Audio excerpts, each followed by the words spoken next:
Think of something that you've spent a lot of time doing.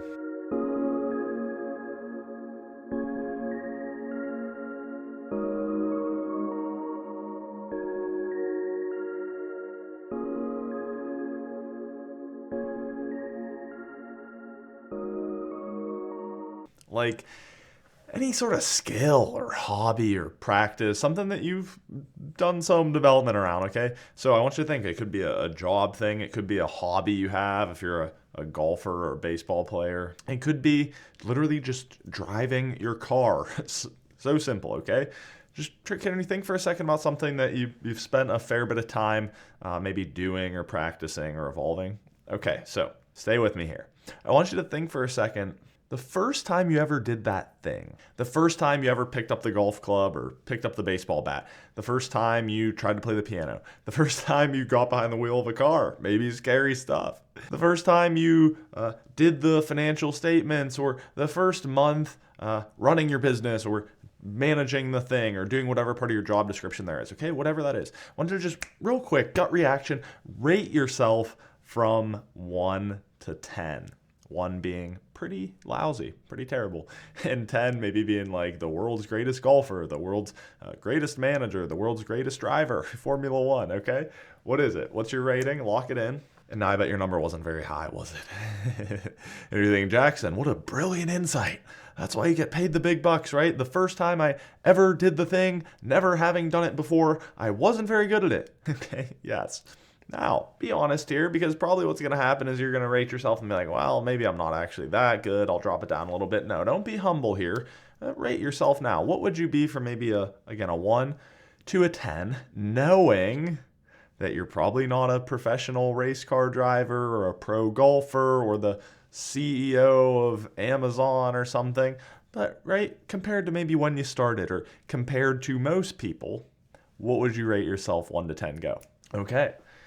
Now, something probably happened here, right? Probably when I do the seminars and events, right? Probably like the first number you gave yourself was something like maybe a 2 or a 3 or maybe even a 1. And then the second thing was maybe like, a 7 or 8, maybe even a 9 or 10. So listen, this is incredibly important. How on earth did you go from a 1 or a 2 to like an 8 or a 9 or a 10? So think about that is like let's say you go from a 2 to even just an 8, that is a 400%, a 4x improvement from where you started to where you are now. I mean, think about if you could do that for your income or something, right? You go from, I make, a $80,000 salary to, right, now you're making $320,000, right? That's a huge shift. How on earth did you do that? Well, I bet you did 2 things. That's right. You did only 2 things. You studied and you practiced. You studied and you practiced. Great. Think about that. Playing golf, okay? So maybe you got a coach who gave you lessons, or you watched some videos on it, or you had your buddy, this happened to me, right? I had my buddy show me how to play golf, and after a while he said, Jackson, I have some advice for you, okay? I want you to take 2 weeks off, okay, and then never try again. Okay, because I'm just lousy and I hated it. But, you had someone show you how to do it, okay? So in the neuroscience now, we're talking neuroscience here, this is called declarative learning, okay? So it's like the study, getting the knowledge and the concepts of how to do it. But that's not enough. You didn't just read the book or watch the video or even think about like high school or elementary school. Your teacher shows you how to do the math problem or how to do the thing. No, you had to practice. You had to do the homework. You had to swing the golf club and put in the rounds, right? You had to go to driver's ed. Okay, here's how you do it. You have the wheel, you turn the wheel, you press the gas. Then you actually had to get in the car and drive it, okay? So this in the neuroscience is called performative learning. And when these things come together, this is how we learn. And this is how you went from like a 2 or a 1 or a 3 to like a 10 out of 10. You studied and you practiced. In neuroscience, again, declarative learning and performative learning. So you got to like identify conceptually and understand the how to do it with training, with coaching, with videos, with textbooks, with models. And then you actually have to do the stuff, do the practices, take the action. So I always say this is a $1 billion question, not $1 million question, $1 billion question, okay? So listen up. How could happiness be any different? I mean, how could happiness be any different? Like, actually think about this, okay? If you study, remember declarative learning, the causes and conditions that lead to happiness in human beings, and then you put those causes and conditions into practice, you take actions to make them real, you will be happier.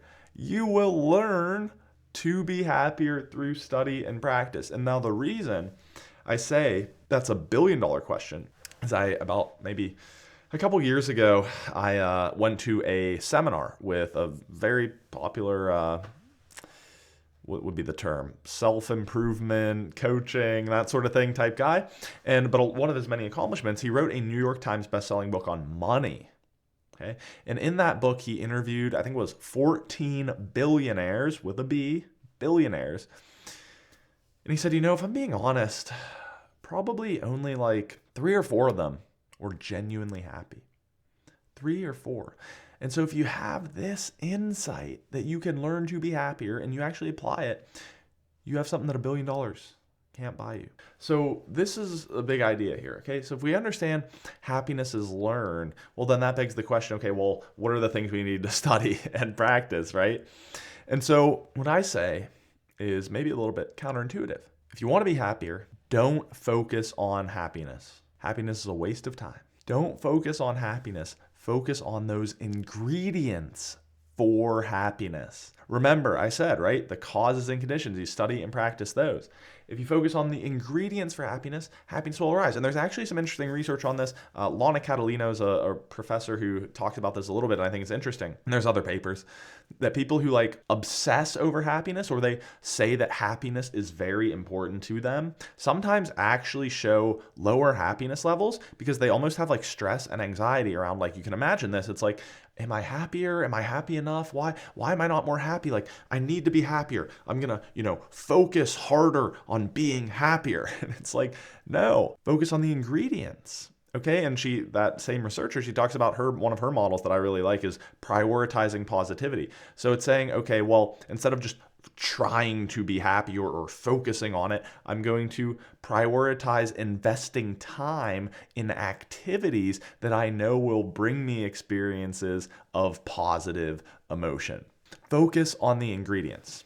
And what are those ingredients? Well, there's many ways to break it down, and my way is not necessarily the best way, but I like to keep it really simple, okay? Simple, so that you can almost have a checklist, and you can think about weaving this checklist into your daily life, your weekly life, your goal setting, if you're setting out New Year's resolutions or whatever, and just your basic inventory of your life. Biology, psychology, and relationships. I call it the BPR checklist. That's it. Okay, if you have healthy biology, that physical foundation, you have positive psychology, so your thoughts and emotions are generally more positive. They make you feel good. And you have loving, strong relationships. You almost can't help but be happier. I mean, really think about this. Imagine you got a guy or a girl who they have they have a significant other who's a really great fit for them, and they have this great group of best friends, and they're involved in their community, and they go to church, and they play on a sports team, and so they got all of this social energy in their lives, and then every day they do some meditation, and so most of their thoughts are pretty positive. They're pretty hopeful about the future. They're pretty satisfied with what they're doing, and at work they manage their stress, and they kind of enjoy the work, and it's engaging and interesting. Okay, psychology. And then physically, they get their exercise in each week, they sleep enough, and they're eating well, and they're not abusing any drugs or alcohol. How is that person possibly going to be miserable?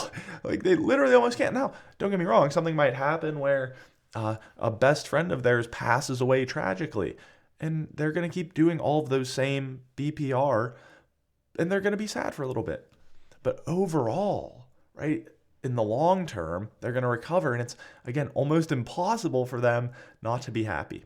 And so I'll share more on this as we go, but the key idea here, again, right, happiness is learned through study and practice. If we want to study and practice, what we need to study are the ingredients and focus on the ingredients for happiness, which are, again, biology. I mean, what really makes for happiness in terms of like a healthy biology, okay? So things like adequate exercise, okay, both cardiovascular strength training as well as doing, stretching and whatnot to keep your mobility in check. Your nutrition, your sleep health, your immune system, even things like light and dark exposure. Some pretty interesting stuff around like getting exposed to blue light in certain periods of the night versus getting morning sunlight. Even those things impact our kind of biological health, okay? So your exercise, your nutrition, your sleep, those are the big things there. Your psychology. I sometimes say that this is about being happy with the past, in the future, and the present. Think about that, because you can be happy in all these different dimensions of time, which is kind of interesting. Like if you're happy with the past, that's kind of like satisfaction, right? So that comes from like a sense of meaning, a sense of achievement, a sense of being kind of content when you step back and look at your life. And so we can explore where that comes from. But also about the future, right? That's like being hopeful or optimistic. I feel good about the direction things are going. And then in the present right now, those are all the different kind of moment to moment experiences of positive emotion. It could be joy, it could be gratitude in this moment, it could be excitement, it could be fun or play. Okay, so that's your thoughts and emotions, right? When you can go across all your time zones, generally positive thoughts and emotional states, you're rocking.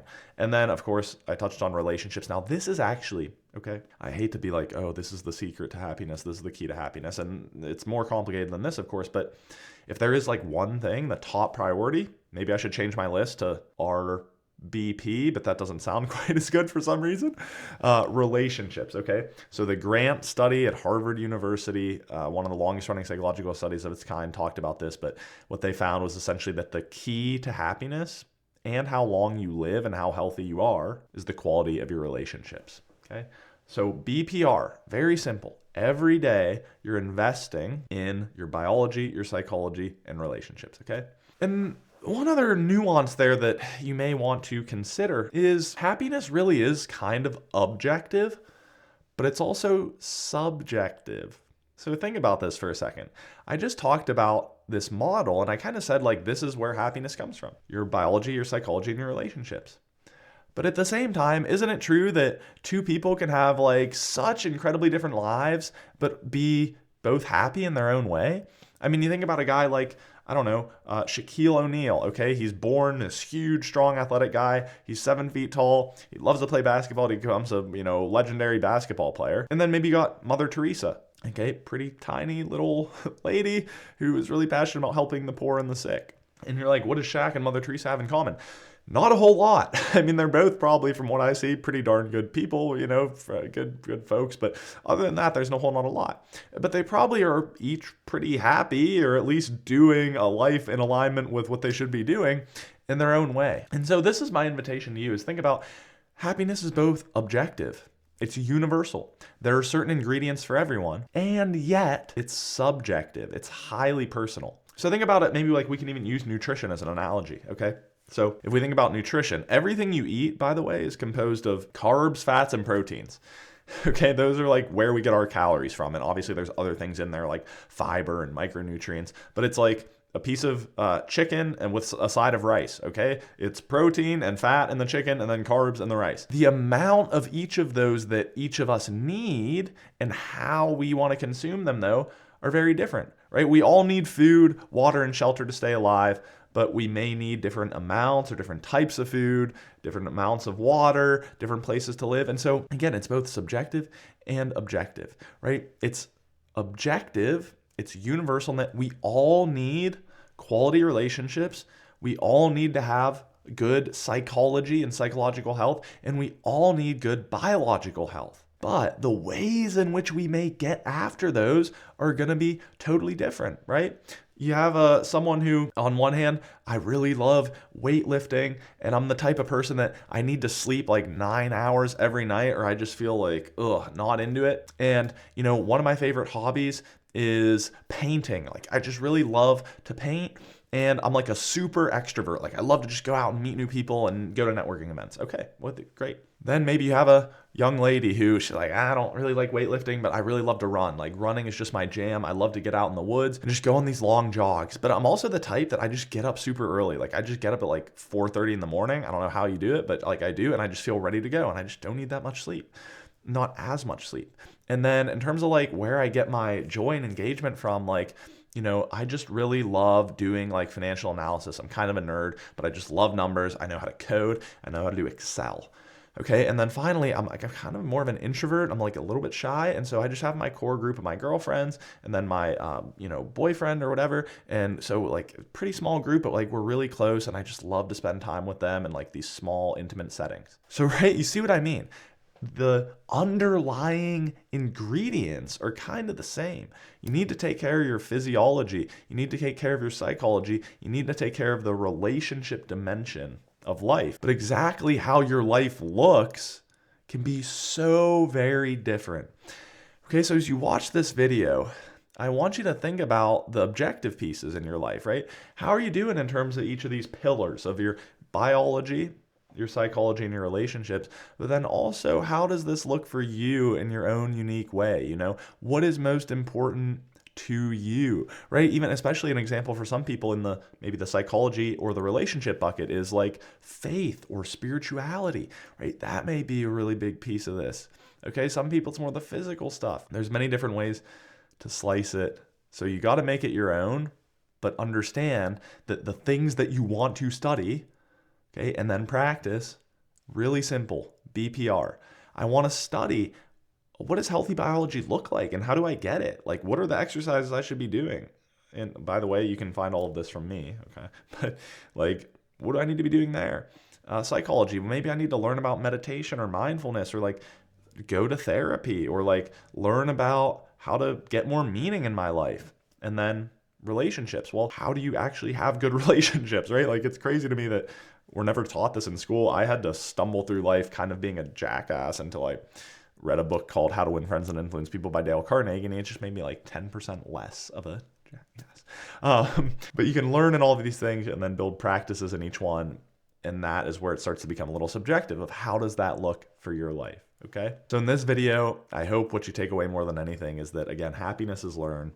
And you want to focus on the ingredients, biology, psychology, relationships, which are ingredients that all human beings need in order to be happy. And yet it's subjective. It's unique to you. How do these things come to life in your life? Well, that's going to be for you to figure out. Okay. Thanks for watching.